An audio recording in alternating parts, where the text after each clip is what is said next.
Kini ang simbianan sa RPN Radio Philippines Network DXKS DXKS 1080 ang inyong Radio Ronda 5,000 watts nagsimbiya sa ikatulong andana sa UFCO Lim Building, Borromeo Street, Dakbayan sa Surigao. RPN Radio Philippines Network DXKS 1080 ang inyong Radio Ronda.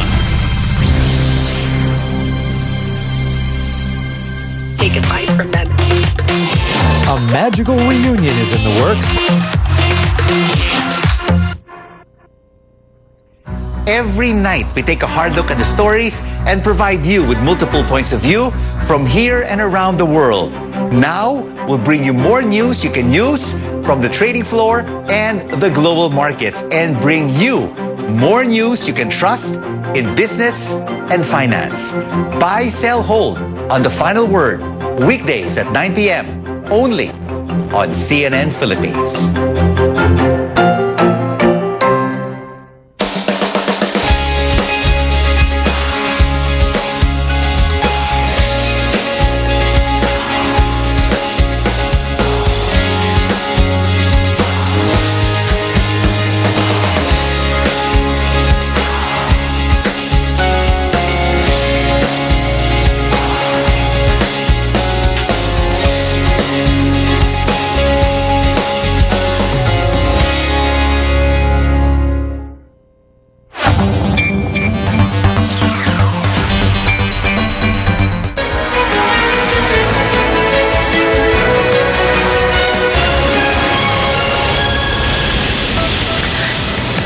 Good evening, I'm Pion Tiveros. Welcome to Newsnight, where we go above and beyond the headlines. Tonight on the program, exactly a week before the Filipino votes, a survey shows presidential hopeful Manny Pacquiao overtaking fellow contender Isko Moreno in the third spot. But majority of respondents still prefer Bongbong Marcos as the next president. Detained Senator Laila de Lima wants the Justice Department to drop drug charges against her after another key witness backtracks on his allegations, but the department says the recantation is immaterial to the case. And new Miss Universe Philippines Celeste Cortesi pays tribute to someone very special in her life days after winning the crown.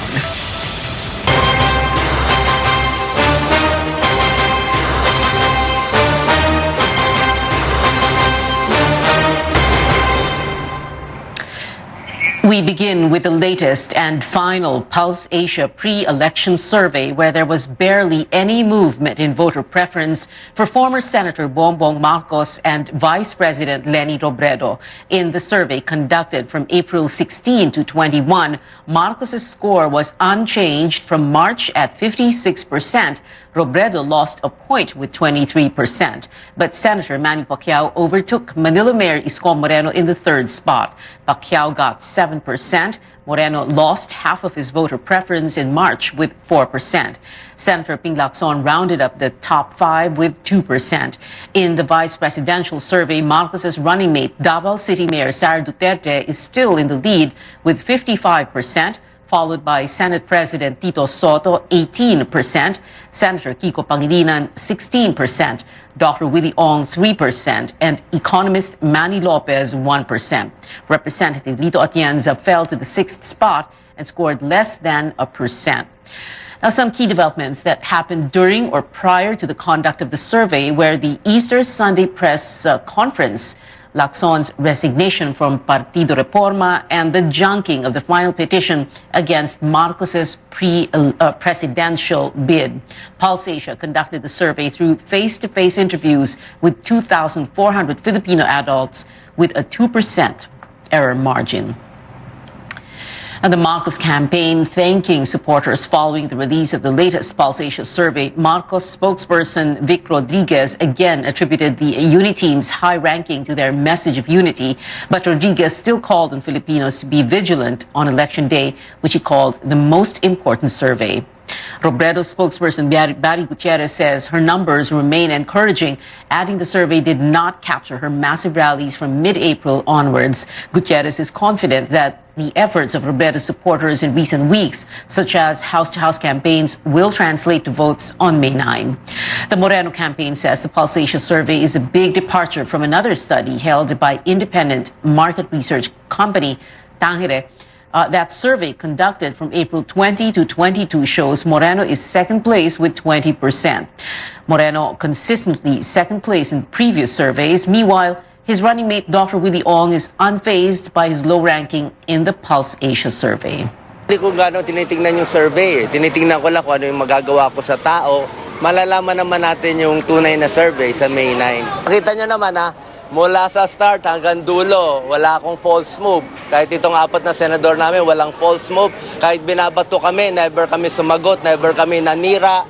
For VP candidate Tito Soto, pre-election surveys and large crowds at campaign rallies do not guarantee victory. He cited the case of his nephew, Pasig City Mayor Vico Soto, who beat then-incumbent Robert Eusebio in 2019, despite lagging in local surveys.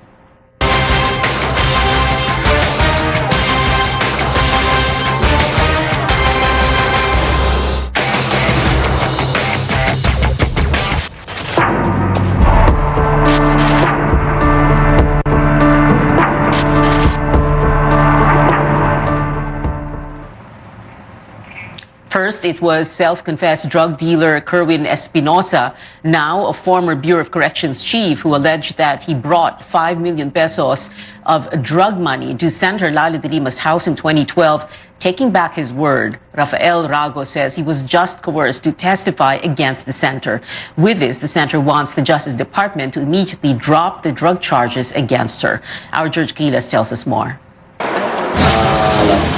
The testimony is now relevant to the drug case of Senator Laila de Lima and the star witness against her, former Corrections Bureau Chief Rafael Ragos, does an about-face, saying he was coerced by then Justice Secretary Vitaliano Aguirre and other department officials to link the staunch critic of President Rodrigo Duterte to the illegal drug trade in the New Bilibid prison.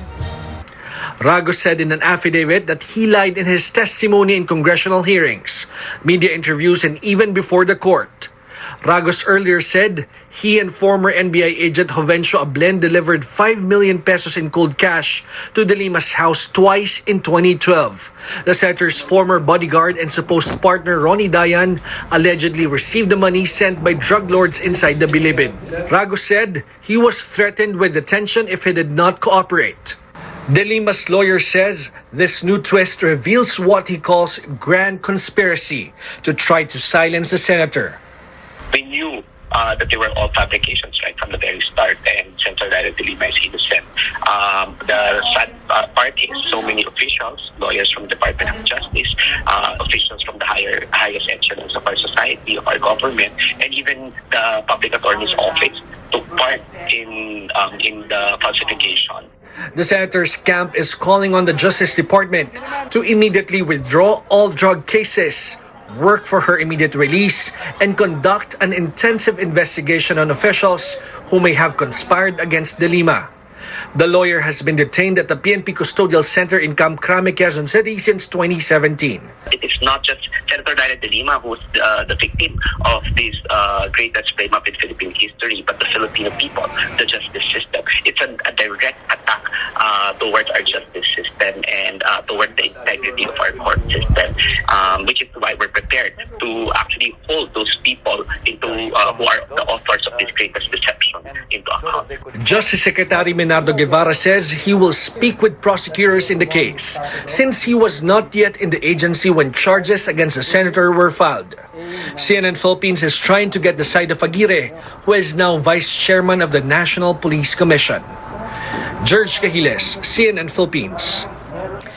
But the Justice Department said Ragos' recantation will not impact the remaining drug cases of Senator Laila de Lima. The department said the former Bucor chief testified in just one out of the 2 pending cases in the local court in Muntinlupa. It also casts doubt on Ragos' motive for taking back what he said against the senator.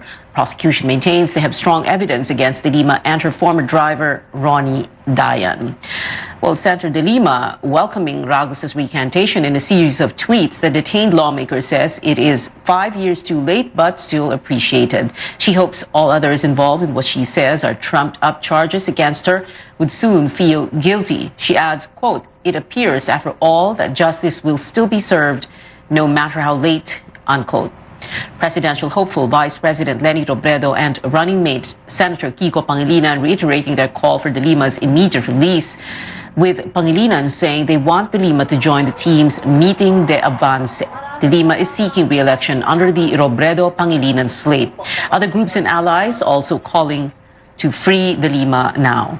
Malacanang, meanwhile, downplays the remarks of De Lima's counsel as pure hogwash. Acting presidential spokesperson Martin Andanar says De Lima's case has nothing to do with her political views on President Duterte's anti-drug campaign or her affiliation with the opposition. Andanar urges the public to let the court decide on her cases. Coming up, what do Atenea's Tab Baldwin and UP's Goldwyn Monteverde have to say after the Fighting Maroons put an end to the Blue Eagles' 39-game winning streak? Find out here on Newsnight, where we go above and beyond the headlines.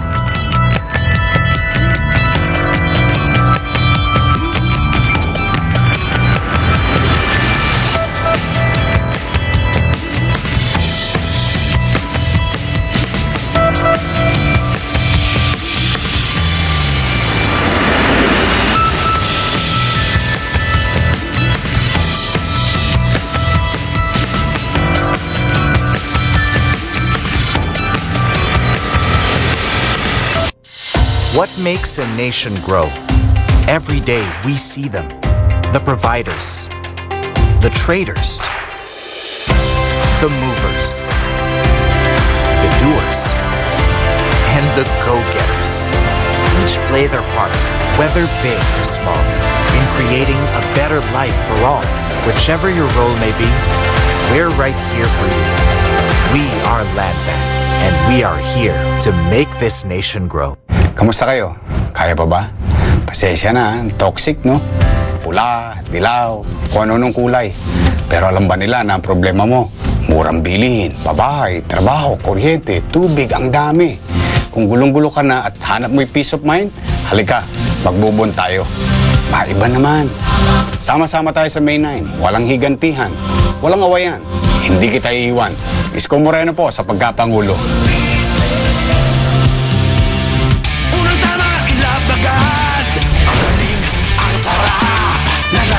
Naglalagablab. Unang tama, malayang-malaya. Promise, sumisipa. Naglalagablab. Unang sweldo, unang red horse. Espiritu, ang lakas. Iwasak, sarap mo ibitin. Susulitin ikaw, ito ang tama. Red horse extra strong. The number one, ito ang tama.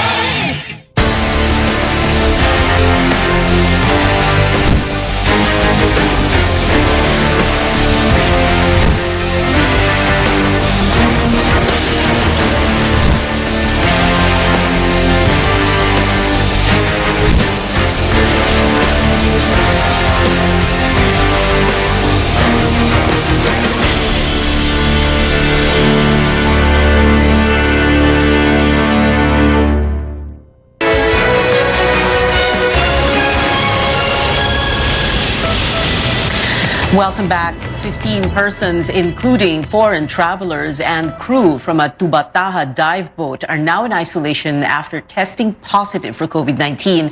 The health department says only 2 initially had mild symptoms. The group went to Puerto Princesa City in Palawan and the Tubataha Reef. Their samples will be sent to the Philippine Genome Center for sequencing to determine which variant caused their infection. The Tourism Department also coordinating with its regional counterpart and the local government.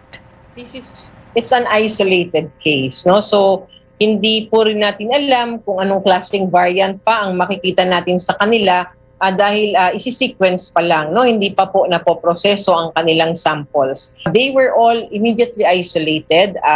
Hindi na po sila gumawa ng any activity dun sa pinuntahan nilang lugar. Sila po ay nag-submit na dun sa management ng local government kung saan nasa isolation facility po sila. currently being managed by the local government unit. We will tag this as urgent. No? Meron naman po tayong small number na pwede natin matest, no? Yung small machine natin para immediately we can get the results. But as of this time, wala pa pong nasasubmit sa Philippine Genome Center. The DOH says there is still no sign of onward transmission of the Omicron BA.2.12 subvariant. None of the close contacts of the female traveler from Finland showed COVID-19 symptoms, while among those tested, no one was found positive for the virus.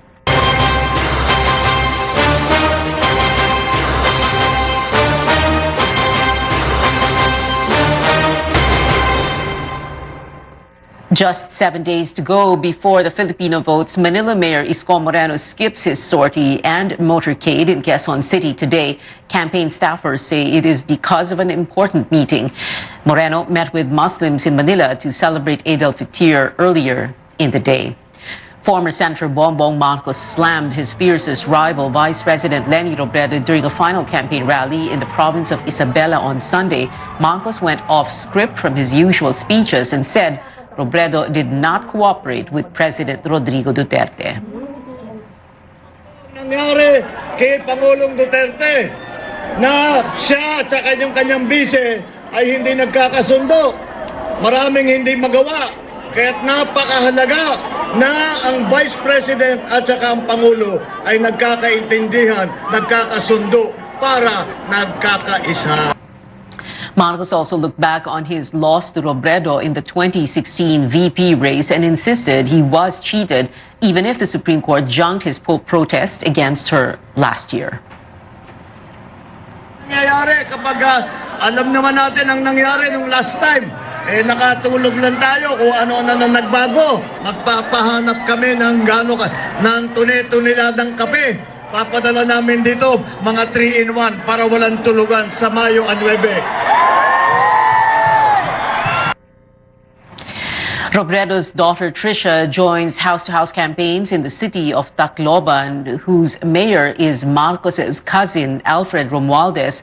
Trisha also campaigned for her mother at the Tacloban City Market.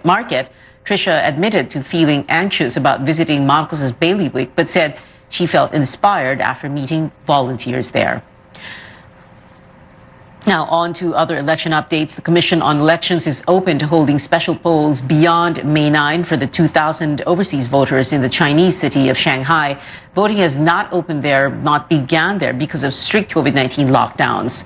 COMELEC entrusting the final version of the codes that will run the transmission of votes from vote counting machines to the Bangko Sentral ng Pilipinas, and the COMELEC and the Kapisanan ng mga Broadcaster ng Pilipinas are holding the forum for presidential and vice presidential candidates this week.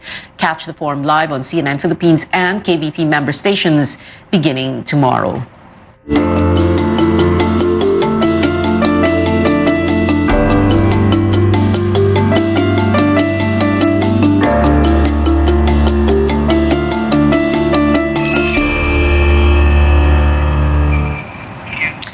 A number of issues continue to plague farmers and fisherfolk, from wages to importation laws. Rex Remedios spoke to some of our kababayans in the agricultural sector to find out their hopes for the next government.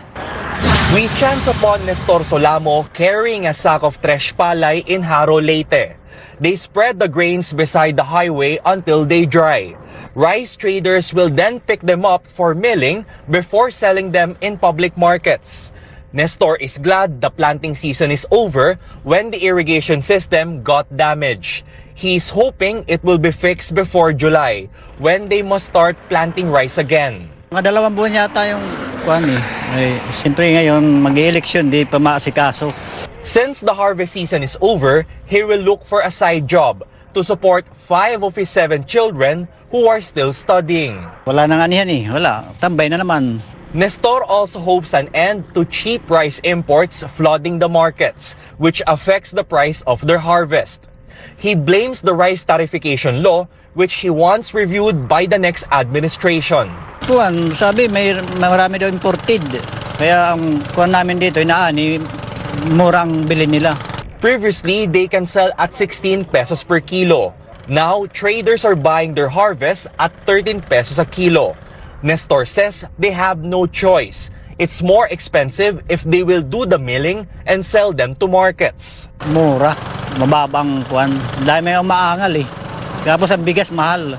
A kilo of rice now sells at 38 to 50 pesos. He can only wish the country's next leaders will finally stop those who are taking advantage of them.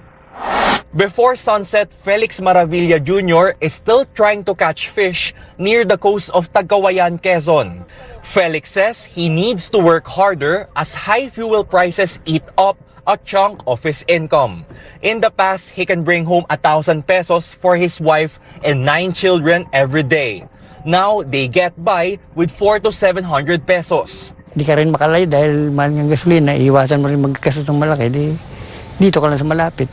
Aside from fuel, he also must pay 360 pesos a week for his 15,000 peso bank loan. He says it's harder to pay when they cannot sail due to bad weather. Siyempre, mahal yung pag minsan wala ka rin panghulog sa binilihan mo lang. Ba't hindi ka man pwedeng hindi maghuhulog niyan? He also says he is lucky if his fishing net would last for 5 months. After that, he needs to take a loan again for a new net. Puti nung araw at sobra ang isda, kulang sa tao. Ay yan, sobra ng tao. For now, Nestor and Felix are hoping government can help lower the prices of basic goods at the very least to help them get by. Rex Remitio, CNN Philippines.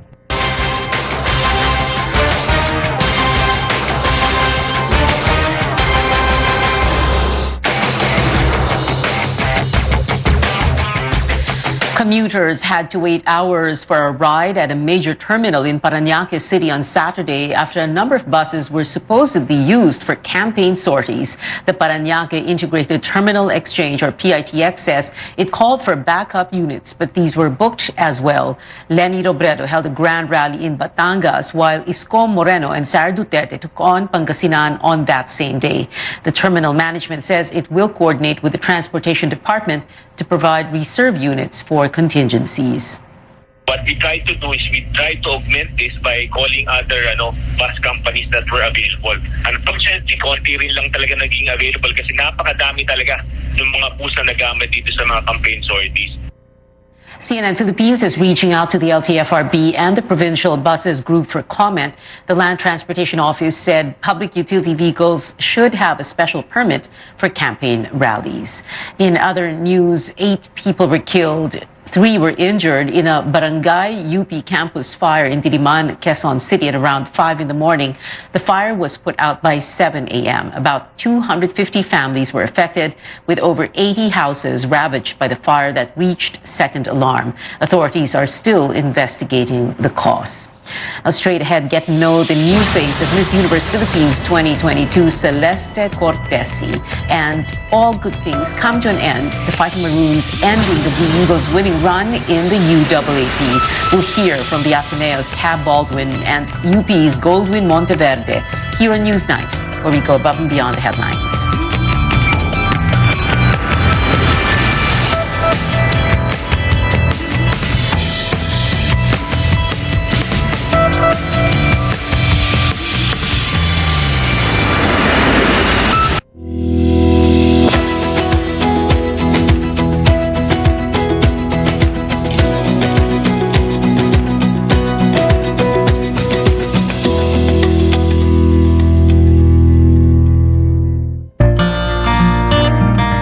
Pandemic, serving others is the best. Sa pagtutulungan, patuloy ang ating laban sa buhay.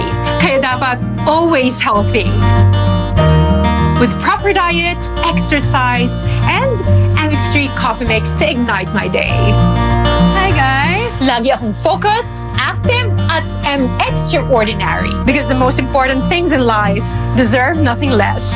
MX3 coffee mix, my choice.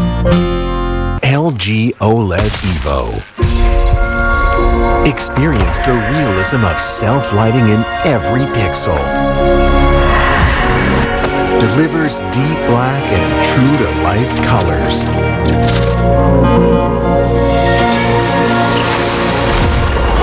See the details more clearly. Light up your world with the best TV technology in this era. LG OLED Evo. Seguridad ang pundasyon ng isang progresibong bansa. Ito'y nasimulan noon at ngayon ating itutuloy sa Senado. Katahimikan, laban sa anumang banta at mabilisang serbisyo para sa mga tao. Ito ang susi ng pag-asenso upang ang mga negosyo lumago at bawat Pilipino'y magkatrabaho. Yan ang paglalabang ko. Ibo Chodoro sa Senado.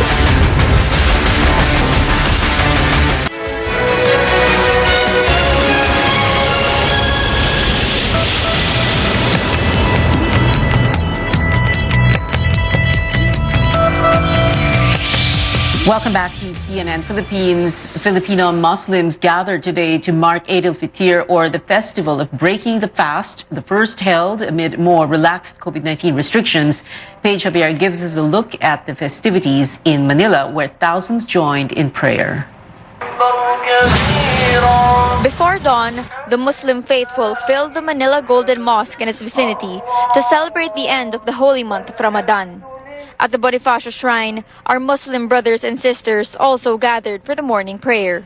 This is what Eid al-Fitr, or the breaking of the fast, looked like this year, no longer bound by tight COVID-19 restrictions. Tulad po ng yung Eid al-Fitr natin at Eid al-Adha natin before, ay malayo po ang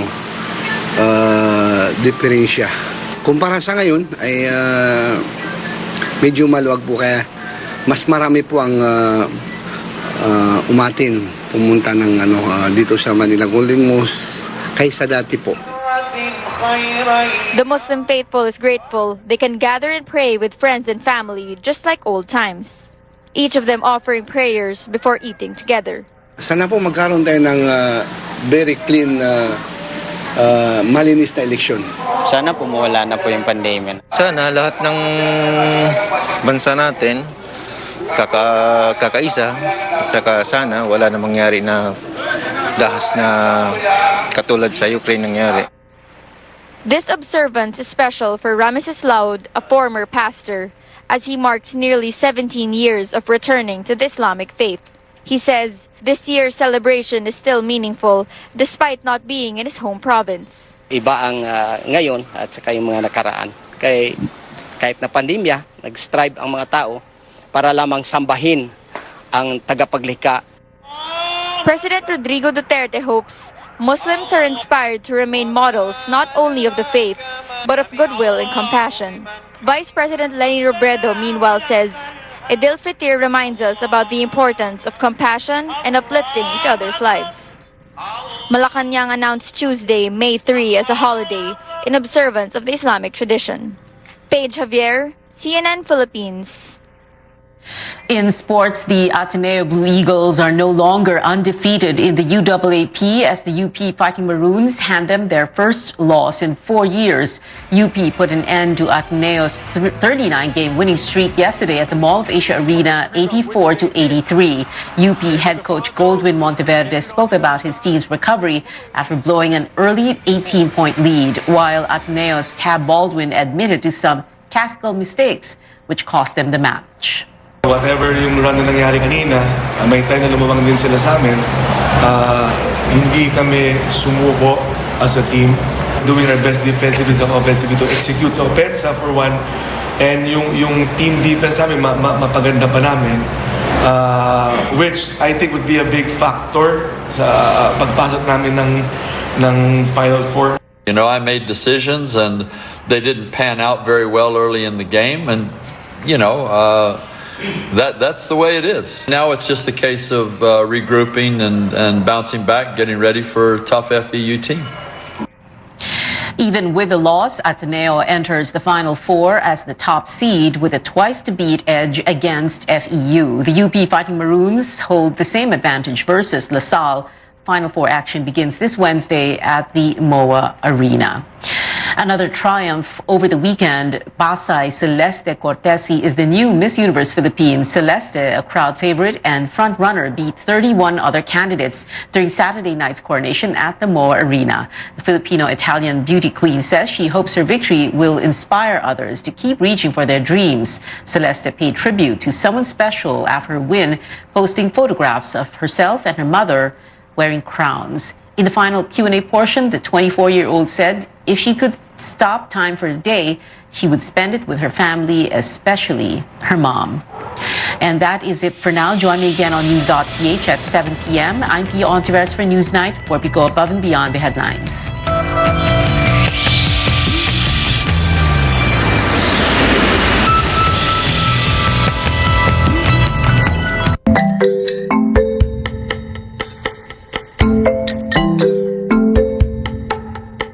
Good day to all. Welcome to our continuing education program on election law. This is Attorney Al Agra, your election law for all professor. Ano ba ang mga bawal sa pagboto? Sa araw ng halalan, bawal mangampanya para sa ikapapanalo o ikakatalo ng isang kandidato. Bawal din iuwi o ilabas ang balota. Bawal din pong makipag-usap sa kapwa botante. Wag na wag din pong ipapakita sa iba ang mga binoto ninyo. Bawal din kuhanan ng litrato ang balota. Ipinagbabawal din ang pagboto para sa iba, maliban na lamang kung ikaw ay isang asistor. Ang paglagay ng pangalan o marka sa balota ay hindi rin pwede. At pakiusap, huwag niyo pong punitin ang balota. Galangin natin ang mga membro ng Electoral Board at ang vote counting machine. Huwag natin silang guluhin. At panghuli, huwag tayong bumili o magbenta ng boto. Ito ay mga election offenses. Ang pagboto ay sagrado. Our future rests on our shoulder. Stay tuned for more learning, unlearning, and relearning. Al Agra po. Maraming salamat at ingat tayong lahat.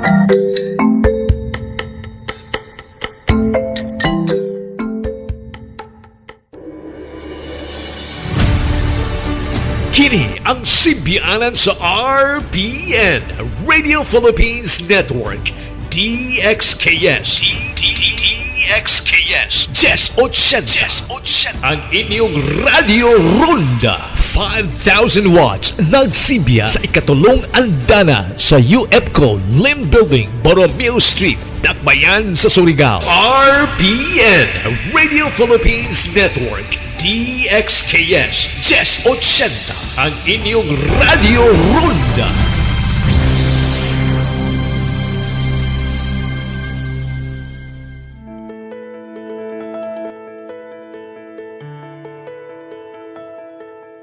We all may experience obsessive thoughts, but for some, these thoughts can become all-encompassing and can lead to compulsive behavior.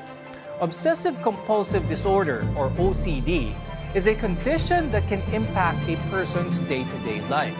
For example, someone with OCD can be so afraid of getting contaminated by germs that it leads them to excessively washing their hands over and over again. This condition can be managed, though, with proper help, and those with it can go on to live a normal and productive life. On the program today, we'll talk more about the symptoms of OCD, its risk factors, diagnosis, and how best to manage it. I'm Dr. Freddy Gomez, and welcome to MedTalk Health Talk on CNN Philippines.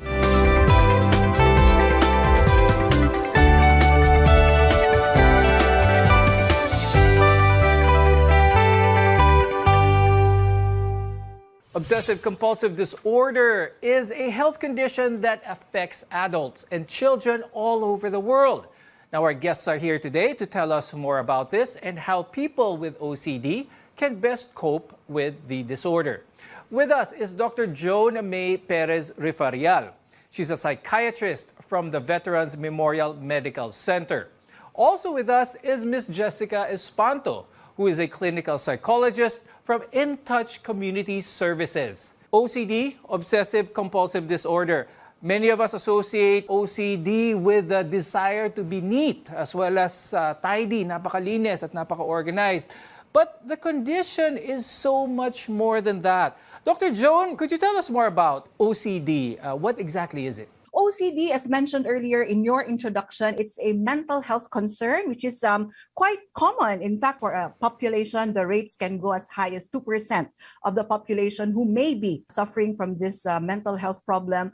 When we say OCD, it is a disorder already. So it's different from what you mentioned, like the ordinary concern about cleanliness and being tidy. When we say disorder, there is that factor already that it may have an impact on one's functionality already. It can affect one's relationships. It can already affect one's performance at work, in school, because of the time spent in doing all of these behaviors, compulsive behaviors, or engaging in these obsessive thoughts. Now let's go back a little bit on how OCD can impact someone's day-to-day life, because these compulsions, these obsessions really at some point, like what you said, nagiging disorder na siya. Now, Ms. Jessica, can you give us some examples on how OCD can impact one's day-to-day?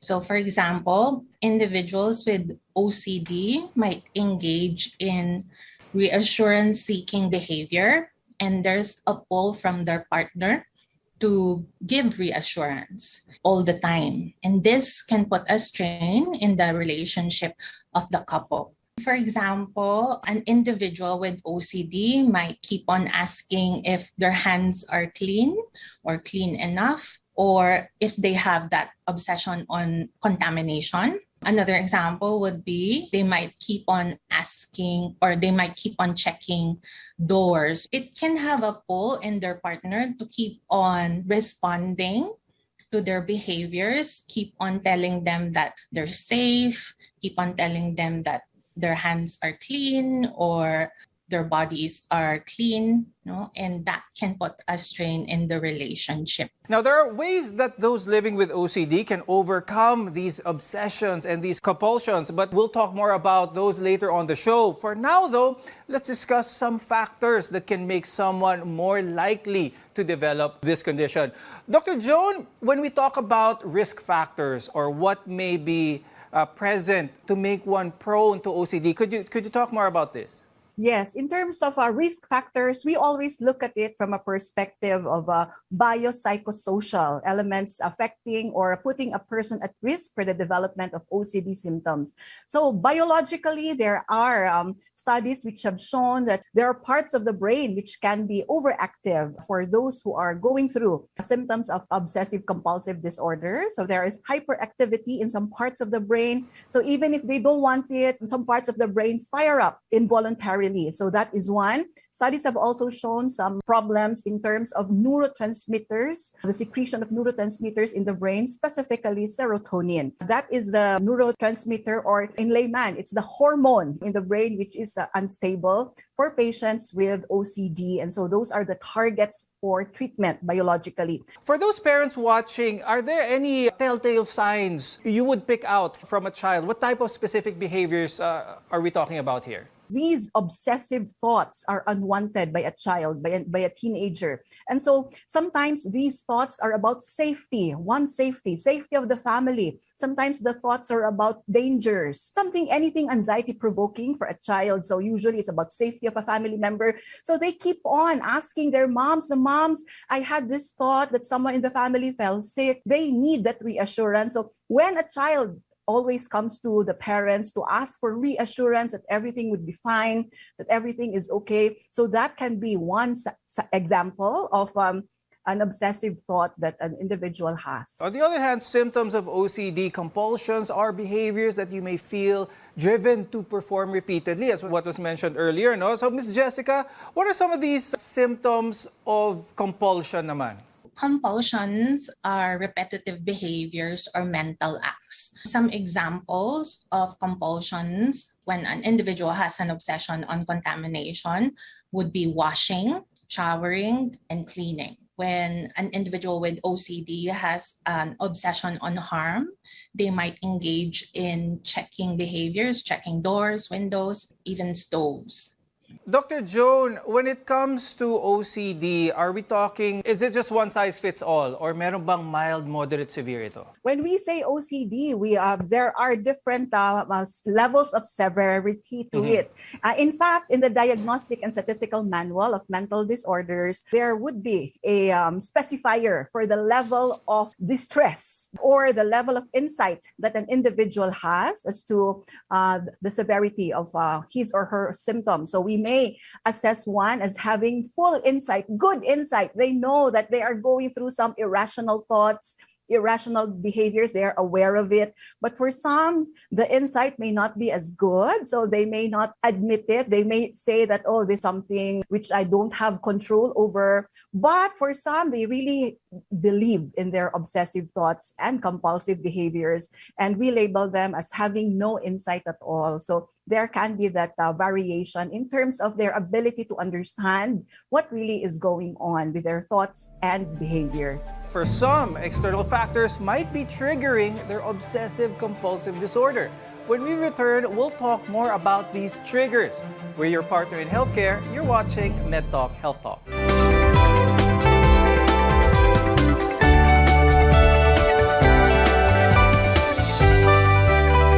SMC, San Miguel Corporation. Bisag unsang industriya ang sudlan niini, tinguha sa SMC ang pag-uswag o paglambo sa mga Pilipino. Karon, gikan sa SMC, aniya na ang SMC Davao Cement. SMC Davao Cement, gama sa Davao para sa Mindanao. SMC Davao Cement, ato ni bay. Libreng tambal ug hospital.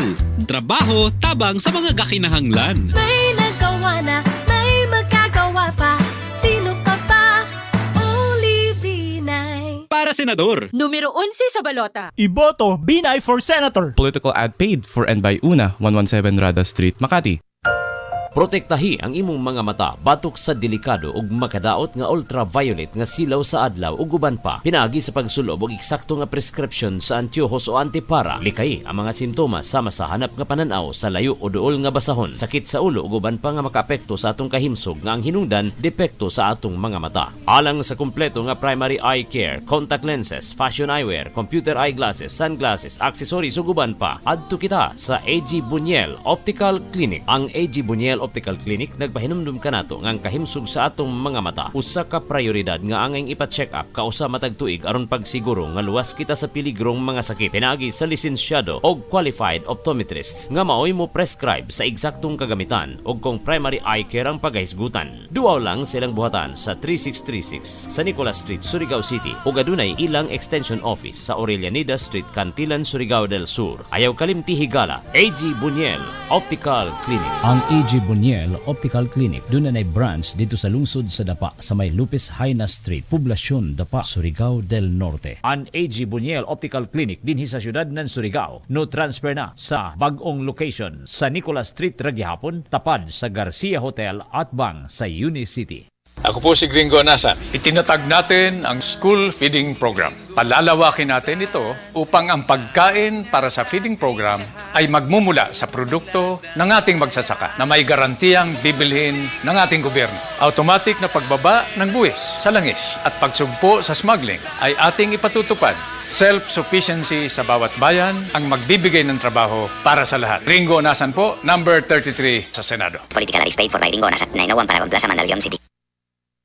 Ang Riverside Parts Master Incorporated na sa ilang bagong location sa Dalan, Burgos ning atong syudad. Mahimo niyong tawagan sa telephone number 231-7478 or 826-3663. Mga produkto nga inyong mapalit, genuine, Makita Power Tools sama sa planer, drill, grinder, Triton paints, construction supplies, angle bars, flat bars, GI pipes, automotive spare parts, Firefly electrical devices sama sa switches, bulbs ug outlets. Adto ang Riverside Parts Master Incorporated sa ilang bagong pwesto sa Dalan, Burgos ning syudad. Makahangyo ka o makabarato pagyod diha sa Riverside Parts Master Incorporated. Sipon plus baradong ilong na may kasamang pananakit ng ulo? Pre, ba't ka nagtitiis? Kung meron namang Calabo Premium Rub. Calabo Premium Rub, isang pahid lang, nanunuot ang sarap sa pakiramdam sa ulo, ilong at sarap sa may ginhawa. Tandaan, basta sipon na may kasamang sakit ng ulo at baradong ilong, magpahid lang ng Kalabo Premium Rub. Mabisa, kaya sigurado. Gawa ng Jesser Marketing. Mabibili na ngayon sa mga butika. Ang kapinghot sa ilong nga imong giantos, hasol kaayo kini, hilabi na kung apilan mong pagsipon nga lisod tang tangon. Sulay higala ang gahom sa Kalabo Premium Rub. Ipahid palibot sa imong ilong aron ang gahom sa Kalabo Extract inubanan sa malunggay and virgin coconut oil manuhot-suhot kini. Kalabo Premium Rub, ang sulbad sa pingot nga ilong. Kalabo Premium Rub is a quality product of Jesser Marketing. RPN Radio Philippines Network, Radyo Ronda DXKS Surigao, member kapisanan ng mga broadcaster ng Pilipinas.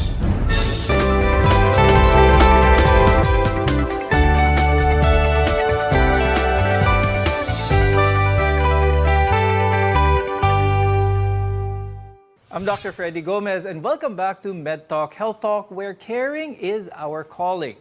Obsessive-compulsive disorder is different for each person, but the OCD cycle usually looks the same once it is triggered. An obsession leads to anxiety, which then leads to compulsions, and this can become disruptive in a person's everyday life. Let's talk about the most disruptive form of OCD according to the National Institute of Mental Health, which are ruminations and intrusive thoughts. Dr. Joan, could you talk more about this? For some cases of individuals with OCD, it's always, there can be that possibility that it's purely on obsessive thoughts. So there can be no compulsive behaviors associated with the thoughts. And as mentioned, these thoughts can be about aggression, thoughts about harming people. So these thoughts can lead to one feeling that anxiety, that fear that they may in fact hurt someone. They may hurt a loved one, they may hurt a family member. So for some, this can be very distressing because they do not like these thoughts, but these thoughts continue to come in, and thus the ruminative aspect of it. Now, Dr. Joan, many might be listening to this and think, pareho lang ba ang OCD sa pagiging meticuloso? It's different because when we say meticuloso, perfectionistic, so perfectionism can be a part of our personality. So we need to make that clear distinction between an obsessive-compulsive personality type, which would include that being meticulous, perfectionistic, we want everything to be in order, versus the obsessive-compulsive disorder itself, which is, again, characterized by the presence of those very intrusive, unwanted thoughts, which are anxiety-provoking, and then we do something to at least reduce the impact, the anxiety brought about by those thoughts. Now, external factors might be triggering someone's obsessive-compulsive disorder. Jessica, could you talk about what are some of the possible triggers? So some of the things that maintain OCD would be stress, stress that you get from the environment, work stress, school stress, family stress. There's also pandemic-related factors. Okay, so studies suggest that the COVID-19 pandemic has exacerbated OCD symptoms in individuals. Another trigger would be parental factors. So what do I mean by parental factors? In some situations, parents might model excessive washing or excessive checking, or at times they can participate in the checking behavior. So with the intention of reassuring the child, they might participate in checking, for example, the door if it's locked.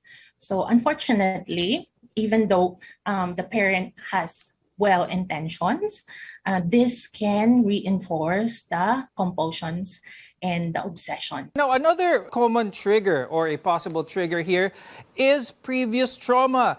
Dr. Joan, could you talk about this? How does a previous trauma, what type of previous trauma could be a risk factor for OCD?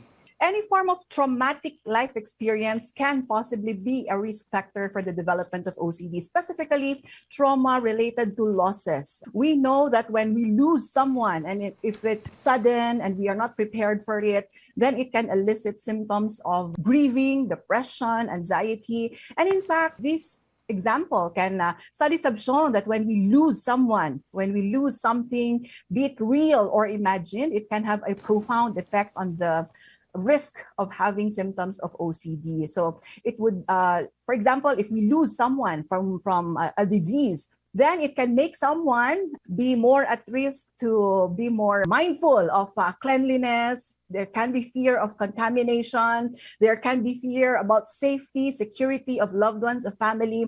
And that's why, again, as many as 80% of those individuals who had experienced stressful and traumatic situations may be at risk for the development of OCD symptoms. Now that we know the symptoms and triggers of obsessive-compulsive disorder, if you think you have OCD, especially if you have ruminations and intrusive thoughts, it is very important that you seek professional help. But only a trained medical and psychological professional can determine whether you have this disorder.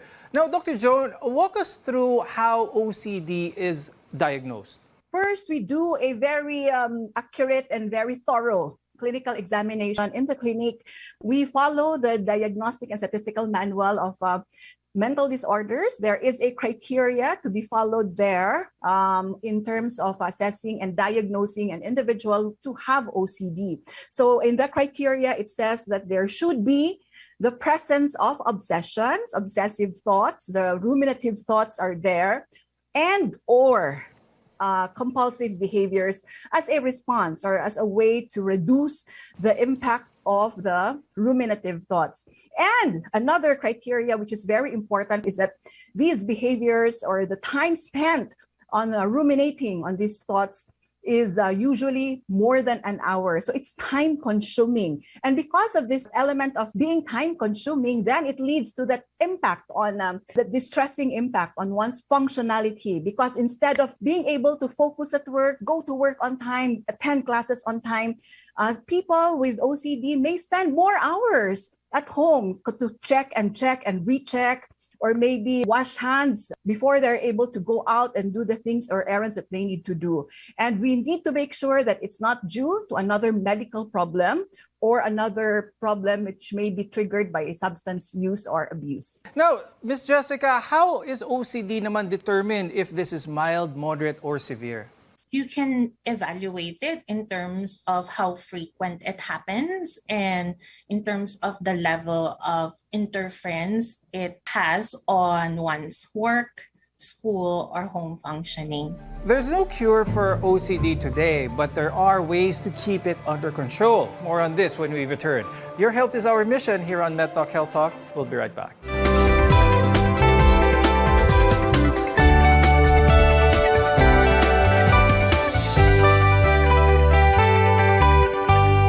SMC, San Miguel Corporation.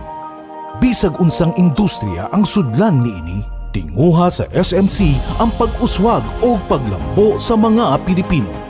Karon, gikan sa SMC, aniya na ang SMC Davao Cement.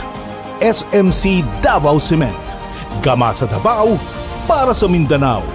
SMC Davao Cement, ato ni Bay. Ako po si Gringo Nasan. Itinatag natin ang school feeding program. Palalawakin natin ito upang ang pagkain para sa feeding program ay magmumula sa produkto ng ating magsasaka na may garantiyang bibilhin ng ating gobyerno. Automatic na pagbaba ng buwis sa langis at pagsugpo sa smuggling ay ating ipatutupad. Self-sufficiency sa bawat bayan ang magbibigay ng trabaho para sa lahat. Gringo Nasan po, number 33 sa Senado. Political is paid for by Ringo Nasan, 901 Paragon Plaza, Mandaluyong City. Maayong balita sa tanan sa atong panginahanglan sa panimalay, mga gamit, ingon man mga dekorasyon, pwede na natong mapalit diha sa Wellington Bazaar. Anausab sa Wellington Bazaar ang mga bestidahon, karsunison, plain t-shirt, plastic chair, floor mat, mantel, banig, folding bed, habol, mosketero, trapal, lideret, basketball, stuffed toys ug mga dulaan sa bata. Ang Wellington Bazaar ana magalagad kanato sa Dalan Kaimo ning Dakbayan sa Surigao. Wellington Bazaar, gikan sa mga kawani ug tigdumala sa Wellington Bazaar. Mayong adlaw alang kaninyo.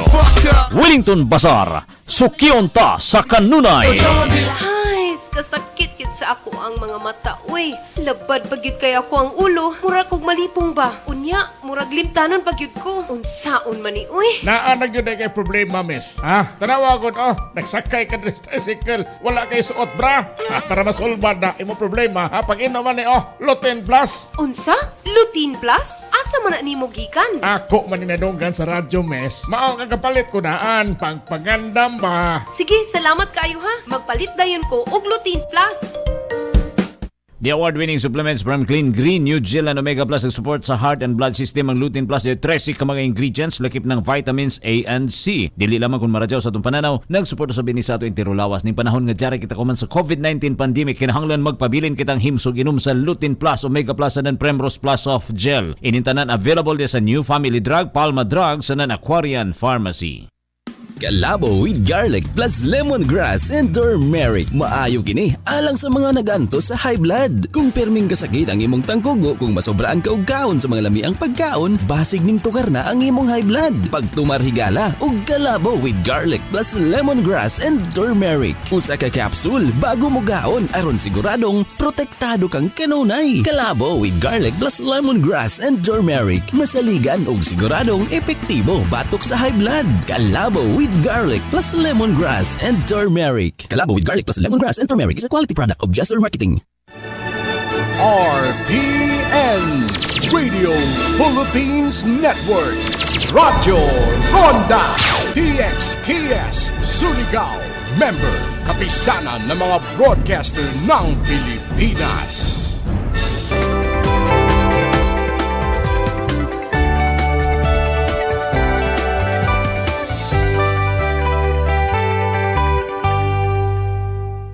I'm Dr. Freddy Gomez and welcome back to Med Talk Health Talk. Obsessive compulsive disorder is a serious mental health condition that affects many children as well as adults. Now, coping with it can be challenging, but the disorder doesn't have to affect a person's quality of life. Dr. Joan, let's talk about management, treatments available for those with OCD. So first, we have a psychopharmacology, we have medications which can help with us to put the serotonin balance back. As mentioned earlier, there are problems with the secretion of neurotransmitters in the brain. So that's one. We address the levels of serotonin in the brain through medications. Another is behavioral therapy. So we have different therapies, and usually we combine pharmacologic and behavioral therapies. Studies have shown that this would be the perfect combination to achieve better control of the anxiety, better control of the situation, and it gives us the best results in the treatment and recovery of patients with OCD. Now, Ms. Jessica, could you talk to us about the behavioral side? Let's talk about cognitive behavioral therapy. How does this work? So there are two main camps, the CBT camp, cognitive behavioral therapy, and also mindfulness and acceptance commitment therapy. Okay, both of these interventions change how one thinks and behaves. For the CBT camp, a person's thinking is changed through cost-benefit analysis or determining if a belief is true or not true. Okay. For the mindfulness and ACT camp, the focus is actually not the content of the thought, but the process. Okay. So they view the individual with OCD as someone experiencing difficulty. Okay, and this is manifested by the obsessions and compulsions. Now, Dr. Joan, when it comes to people like those, is OCD something that can be managed by oneself? If they learn certain coping mechanisms, is OCD something that people who find that they have some of the symptoms, should they try to manage it themselves? For some, they have the symptoms persistently, and for some, I've had patients under my care who had these symptoms on an episodic basis because they've learned some coping strategies and techniques on how to handle the symptoms on their own. But of course, we always emphasize that family support is also very important because no one should go through this alone.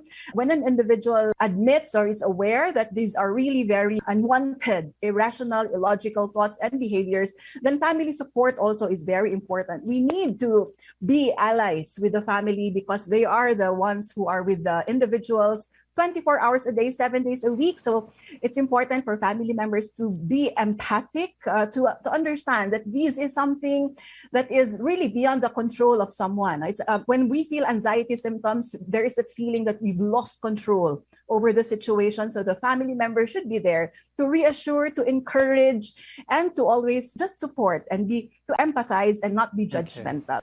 Now, while obsessive-compulsive disorder can be overwhelming at times, help is available for those dealing with the condition.